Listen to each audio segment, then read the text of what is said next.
Welcome back to another UFC fight prediction video. The first fight prediction video of 2019. So let's start this year off right. Our first card of the year, we have UFC Fight Night, Cejudo versus Dillashaw on ESPN. The very first fight card of UFC's new contract with ESPN.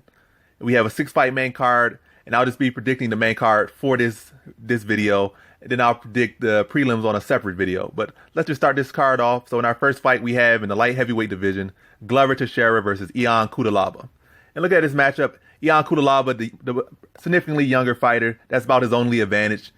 When you look at Ion Cutelaba, his style is aggression. He comes forward the whole time, or he relies on coming forward the whole time. He has a solid chin. He's in pretty good shape, and he's always coming forward. That's what he relies on. He has solid enough grappling, solid enough striking, but nothing spectacular anywhere else outside of his aggression. That's what gets him by. He's aggressive. He's an attacker. He's a finisher. And that's what he does.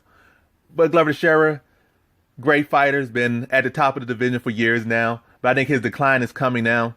There's a blueprint to how to beat him, and several people have already used it to great success. But I don't think Ion Cutelaba is going to be that guy that will be able to use that blueprint. Ion Cutelaba is more so not a game planner, not that technical, and more so just aggression. And I think Glover Teixeira will take advantage of that. And Glover Teixeira is a better striker than him, a better grappler than him, better wrestler than him, and just about better in every other area. Except only Ion Cutelaba might have better than him is chin. Other than that, and also Cutelaba is not a power puncher either. He's not no Rumble Johnson, not no, I don't know, anybody got power. He's not no Francis Ngannou. He's not no Thiago Santos. He's not really necessarily a huge puncher. He does throw a lot of punches. He is aggressive, but he doesn't hit that hard. But as far as this fight, I didn't think Glover Teixeira is going to fight smart, knowing that he's kind of on the decline in a bit. And he's fighting a younger fighter who's aggressive. He's going to take the approach where he's going to fill him out on the feet, outstrike him. Then I see him going for takedowns and making it a grappling matchup and going for submission, most like he did with Jaron Canner. He saw not a huge opening, but he saw a discrepancy in his grappling skills, and he took advantage of those.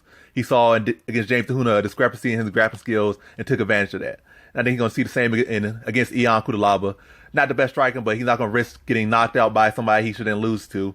So he's going to fill him out on the feet, outstrike him, set up, look for takedowns, then make it a grappling matchup. I think he's going to smother him, and I think get it like a second round submission after pounding him out in typical Glover Teixeira fashion, very heavy on top, secures the back, flatten him out, pound him, sink in the rear naked choke, then tap him out. So in this fight, I got Glover Teixeira via second round submission.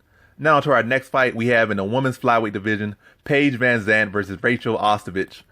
So looking at this matchup, Rachel Ostovich, another fighter who's really not spectacular anywhere. She's pretty good on the ground. She has some good submissions. She does good work there. On the feet, her striking not spectacular, not great, pretty much around average. Her size, not that best. Her physique, as far as fighting, is not the best. She has a very attractive physique, but as far as her fighting physique, she's not big for the weight class. She's not muscular. It doesn't really do much for her, but she does have the heart. She is gritty. She can fight. But Paige VanZant can also fight. She's bigger. She is more muscled out. She has a better physique for fighting, and she could push a pace. So she can do pretty much everything Rachel Ostovich can do and better. She could push a much higher pace, stronger. She's the better wrestler, the better grappler.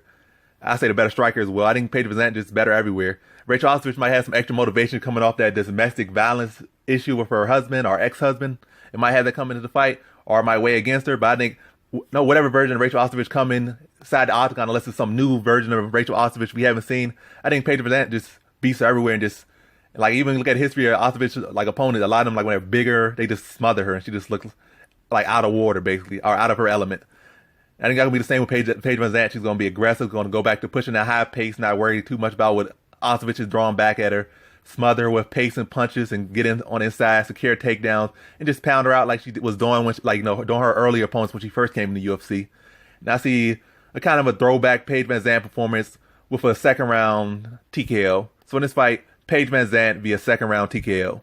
Now on to our next fight we have in the flyweight division, Joseph Benavidez versus Dustin Ortiz. So looking at this fight, I was already thinking about how this fight could play out or how it will play out. I was thinking, this fight seems too familiar. Like, it seemed like it already happened. And then it actually already did happen in 2014. I remember seeing the fight, but it was so long ago. It don't even feel like it was long ago in a way. It was long ago. It feels long ago, but at the same time, it feels like it was very recently. I guess maybe because the fighters themselves haven't changed too much since that first fight. I think Dustin Ortiz is riding his best streak with 3-fight winning streak. I think at least two to three wins were finishes. And all the wins were over good competition. Like, it's not maybe not the people that are long standing in the division, but the up and comers or the new blood that's looking good. Has a lot of win over there. The new blood that's supposed to be the next gen or was supposed to be the next gen of this weight class that's about to be dissolved. And he got a couple wins over those top solid fighters. So he's on his best winning streak ever. He's looking solid, but I don't think much has changed. I think just from the first fight, I think Dustin Ortiz still has like awkward striking. He took advantage of some of his opponents, like being young and making mistakes or leaving openings and countered them and knocked them out and won fights like that, even though he put up a good performances in those fights. But I think a lot of those wins came by, just taking advantage of people that aren't as veterans, like don't have that veteran experience that Benavidez has. He was able to take advantage of those. I think in the same fight, just like the first fight, Benavidez would be the better striker. I think Dustin Ortiz might be a better wrestler as far as on paper or maybe in a pure wrestling match. But as far as MMA wrestling and striking, all that combined, I think he won't have much success with his wrestling. Benavidez trains with good top-notch wrestlers all day. He'll be able to defend the takedowns. He'll be better on the feet and really give Dustin Ortiz no way to really win. I think Joseph Benavidez is going to try to do better this performance than his last performance against Ortiz 4 years ago and probably look for a finish, but still go about it in a veteran way. Pick him apart on the feet. Maybe mix in some wrestling of his own. Just give him more to worry about, and really just stop Dustin Ortiz in every area. I think it's going to start with this defending the wrestling, shutting off his wrestling, and making Dustin Ortiz have to strike. Then catching Dustin Ortiz with big strikes that probably get some drops and may make him start to panic a bit, and then start to set up some other stuff to break down effect and get that finish. And I think that's going to happen in the Well, let me see. I'm gonna go third round. I'm going second round too much. So I'm going to say third round just to give it a different round. But I feel it's going to be a stoppage for Benavidez either way. And I see a third round stoppage via TKO. So in this fight, I got Joseph Benavidez via third round TKO. Now on to our next fight we have in the lightweight division, Gregor Gillespie versus Yancy Medeiros. So I don't know why Medeiros was dropping down to lightweight again. He was at lightweight for a good period of time, had up and down success, then went up to welterweight and had a good string of success, his most success in his UFC career. But now he's coming back down to lightweight just because he lost to Cerrone, who was also a former lightweight. That don't make no sense. Because he's basically undefeated against long-time welterweights. And his only loss came to, I guess, a sort of newer welterweight in Cerrone, even though he's been in the welterweight division for about 2 or 3 years now himself. But I don't know. It don't make no sense why he's coming back down. And against Gregor Gillespie, I don't think it's the best style matchup for him. I think Gregor Gillespie's wrestling would just be too much for him. I think Gregor Gillespie is the best wrestler he's ever faced by far, and Medeiros really hasn't faced too many wrestlers. I think he fought one wrestler, our one Samuel person, and what's his name? I'm forgetting his name, but I know exactly what I'm talking about. But that wrestler was like a Sambo wrestler, and I think his thumb got dislocated in about the first minute. But yeah, I don't think he'll do too well against Gillespie's wrestling, and Gillespie's just a different tier of wrestler than he'll likely ever face. A Division I All-American, Division I champion. That's just a different level of wrestling. And Medeiros won't be ready for it, I don't think. I think Gillespie will be able to get the takedowns. I think Medeiros probably will have a slight striking advantage, but even his defense kind of worries you because he's always getting caught and looking like a zombie in these fights as of late. So I think Gillespie can catch him on the feet, actually. Then that will allow him to even set the takedown up even better once he hurts him on the feet, because Medeiros has some openings on the feet. He does have solid jiu-jitsu, but I think Gillespie's just going to, do wrestler jiu-jitsu and just neutralize all of his submission attempts. Probably get him a half guard, pound him out a bit, then maybe make him give up his back and take the back and then look for his own submission and his own finishes. So really, I think Greg Gillespie's wrestling and his pressure just going to be a little bit too much for Medeiros, and also Medeiros coming down from welterweight to lightweight. I don't think he's going to bring strength back to the lightweight division. I think he's just going to be come down and be slower. So he's going to come down with no advantages. He's not bringing any new advantages coming down. I think he's just losing stuff by coming down. He's going to be at a speed disadvantage, at least in the grappling and motion, all that stuff. I think Gillespie's pressure is going to be on him. He's going to get under those hips, get the takedowns, break him down. And I say stop him. And I say a second round submission for Gregor Gillespie. So in this fight, I got Gregor Gillespie via second round submission. Now to our co-main event, we have in the heavyweight division, Greg Hardy versus Alan Crowder. So is that not crazy? You got Greg Hardy, who is just debuting in the UFC. Yes, he fought on two contender series fights, but he has not fought a single fight in the UFC. Doesn't have any great wins. Matter of fact, no good wins, no decent wins. For the other kind of newbie green fighters, knocked him out in spectacular but unspectacular fashion, maybe brutal but unspectacular fashion because it was against such weak competition. But he's debuting in the UFC. It is the co-main event spot of ESPN's first card above all these like proven fighters who have done so much more for the sport and have accomplished so much and been in there with some of the best fighters in the history and are some of the best fighters in the history himself. But he's co-main eventing above all of them. You know why that is? Because it's on ESPN. He's a former NFL player.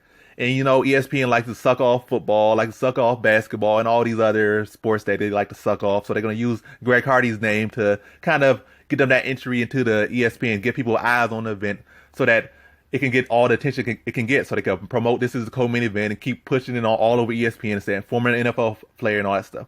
But that's nothing against Greg Hardy. And also, he has had that domestic issue in the past and several other issues in the past. But I'm not going to be one of those people that hold that over him. I know any man can change and have improvements. I'm going to give him that until he makes more mistakes or future mistakes if he doesn't make any. But so far with the UFC, he hasn't made no mistakes. So why are you going to keep holding that over his head? He's been clean. No positive drug tests, no woman beating, no man beating inside the cage or nothing outside the cage, no drinking, no alcohol, no drugs. He's been clean as far as we know since he's been on his MMA route. So give him all the credit. Don't hold nothing over his head, but he sure is getting a cushiony welcome in the UFC as far as they're putting him as a co-main event spot because they know he can draw, you know, that those casuals to, or those, not even casuals, but low casuals, those mainstream people to this card to see a football player fight in the UFC.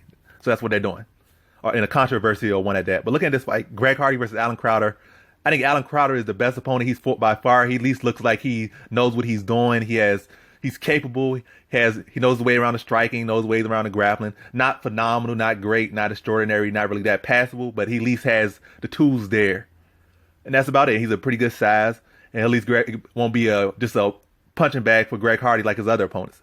So he's going to give Greg Hardy some work. But I still think that Greg Hardy's power is going to be too much. I think Alan Crowder just not going to be able to overcome those physical, athletic advantages that Greg Hardy has. I think Greg Hardy team is going to look at Alan Crowder's last win in the Contender Series and see that he basically won that fight by maybe not being the better fighter just off the bat, but that he won the war of nutrition, kind of broke his opponent down or kind of outlasted his opponent, took advantage of his fatigue and finished him. So Greg Hardy's going to probably take a slower approach, especially with someone on the line and not risk getting an embarrassing start to the UFC. Probably take it a bit slow, not knock him out in the first minute or 50 seconds, but kind of fill him out a little bit, find his shots, and then knock him out. And I feel it's going to be within the first round still, but late into the first round, probably from the 4-minute to 5-minute mark. And I say about 4:30 into the first round, I got Greg Hardy via first round TKO. Now on to our main event. We have a flyweight title fight. Henry Cejudo versus TJ Dillashaw. The reigning undisputed flyweight champion, Henry Cejudo versus TJ Dillashaw, the reigning undisputed bantamweight champion. You got the pride of the flyweight division at stake versus TJ Dillashaw's enormous ego. Dillashaw is coming down here, seeing the division about to get relinquished, and he's going to be the bad guy, kill the division, take 2 belts, and it said, I never got to fight Mighty Mouse, never got to beat Mighty Mouse, but I beat the guy that beat Mighty Mouse. This division is no more, and I'm better than Mighty Mouse. That's basically his whole ego. He can say he's a champ, write that on his legacy, beat the guy who beat Mighty Mouse, and that's why I'm better than Mighty Mouse and stuff like that. That's what he's pretty much coming out here to do. And he's been the UFC's hired gun, basically. He's coming down here to kill the flyweight division, as well as boost his ego. That's all this is about. As far as Henry Cejudo, he's a flyweight champion. His division's about to get dissolved as soon as he got the belt. And he's here to say, I could beat Dillashaw. This division is good enough. As a matter of fact, it's just as good as the other divisions, if not better. And that's what's at stake. He's trying to prove that he's the man and he's one of the better fighters. He's better than Dillashaw. His division's good enough, just as good as the other divisions. And he's just as much of a champion. So all this stuff is at stake. So it's really pride versus ego. That's what this whole fight is about. It's champion versus champion, and the pride versus the ego of one man. The pride of a whole division versus the ego of one man in the UFC and this general casual fans who don't like the flyweight division. So that's what's at stake. But now that the backstory's out the way, let's look at these two fighters. So Henry Cejudo, he can definitely upset Dillashaw in this fight. I think Dillashaw is as far as in my opinion, I think Dillashaw is about a 60 to 40% favorite or 60 to 40 favorite. Even though a lot of people to see is an easy walkover for Dillashaw to get another belt. I think Cejudo is definitely top 3 best opponents that Dillashaw will have ever faced, period. In any of his fights, in the gym, anywhere, top 3 opponents he's ever faced. And that's just the truth of it. I think Cejudo's wrestling is superior to Dillashaw's wrestling with that Olympic pedigree. I think he has that speed. His boxing and striking is underrated. He has a lot of power. I think he has more power than Dillashaw. His chin's better than Dillashaw. He'll be the fastest fighter, have the faster movement. So he have a lot of advantage over Dillashaw that people will underwrite. And Dillashaw won't be able to work the way he works with other people because he's going to have to deal with that pedigree of, like that gold medal pedigree of wrestling. So he's not going to be able to just shoot shots off the jump. He's not going to be able to just have his way and just feel like he can just take the fight anywhere. He's going to have to try to kind of just break him down in a way. So I feel Dillashaw is in a good position to upset, and people underwrite him or write him off, then the upset will happen, especially if Dillashaw is the person to overlook him. But now on Dillashaw's side, Dillashaw, he will be the bigger man. He does have experience at a bigger weight class. He does have more championship, like MMA experience. Maybe not just championship experience overall, but as far as MMA championship experience, he does have more experience. And against some of the best fighters in pretty much in these divisions history, like at 135, Cruz, Garbrandt, and Barao, and several people. So he has experience against some of the best people ever, and a lot of it, and in championship fights. And he brings a style where he mixes all the game together very well. He'll mix in he'll shoot shots that will set up strikes in the future. Those strikes that will set up takedowns in the later on in the fight. Then he'll have you shooting out a bunch of different reads, and it's hard to kind of deal with that. His striking might not be all that. His grappling might not be all that. And a lot of fans gonna say, he's like one of the most overrated but undervalued guys in the UFC in history and currently. Like mainstream fans who only tune in for big fights won't tune in for him. So he's not really a big draw. But the hardcore fans see him as they be boosting him and saying he's top 3 pound for pound, top 4, top 5, like that, saying he's the most skilled guy in the UFC and all this other stuff. And that's good enough to say, but I think at the same time, you're kind of just boosting him too much. He's good, but he's not that good. And all you say is head movement he has a phenomenal head movement, even though you never see no head movement from him really. What do you guys even call head movement? He's never really even in a position where he has to use head movement because he's more so keeping people at the end of his punches. And it's never nobody's in range for him to even need to use head movement, need to slip punches. He doesn't do that. So I don't know where this head movement is coming from. But I guess it's all right enough. Definitely above average, but it's definitely not nothing phenomenal or even to write on about his skills.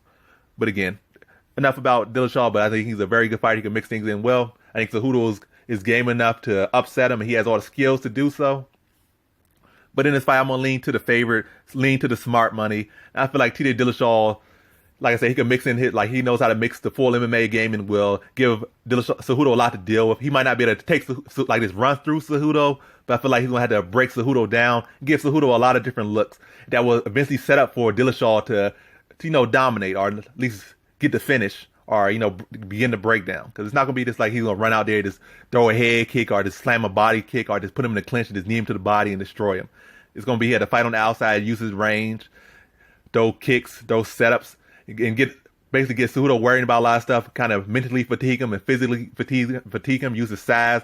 And then kind of backtrack. I don't know how Dillashaw's, cardio, his physical health will be with the drop, but I'm going to assume he's going to be good enough to beat Dillashaw and bring all his capabilities down and not to say he's going to come in like a drained and just get knocked out. But I think he's going to come out there. It's going to be a competitive fight. But I think Dillashaw is going to just bring, too much at him. He's going to have him worrying about too much stuff. And that's going to, like I said, cause the mental fatigue to begin and the physical fatigue. And those are aligned together. And when Dillashaw starts finding reads and finding angles and start finding shots, he's going to start to land those shots. And he's going to start to wear Cejudo down. The fight might be back and forth for the first 3. But then kind of the fourth, when we start getting into the championship rounds, I think Dillashaw is going to have him, have his number, have him filled out, and then he's going to start, the finishing attack. And I feel Dillashaw is going to break him down mentally and physically. And by the 5th round of a pretty close and competitive fight, Dillashaw will find that finish and get a TKO. So in this fight, I got TJ Dillashaw via 5th round TKO. And that concludes my fight predictions for the main card of UFC Fight Night, ESPN, Cejudo versus Dillashaw. Thanks for watching. Like, comment, and subscribe, and come back for more videos. Peace.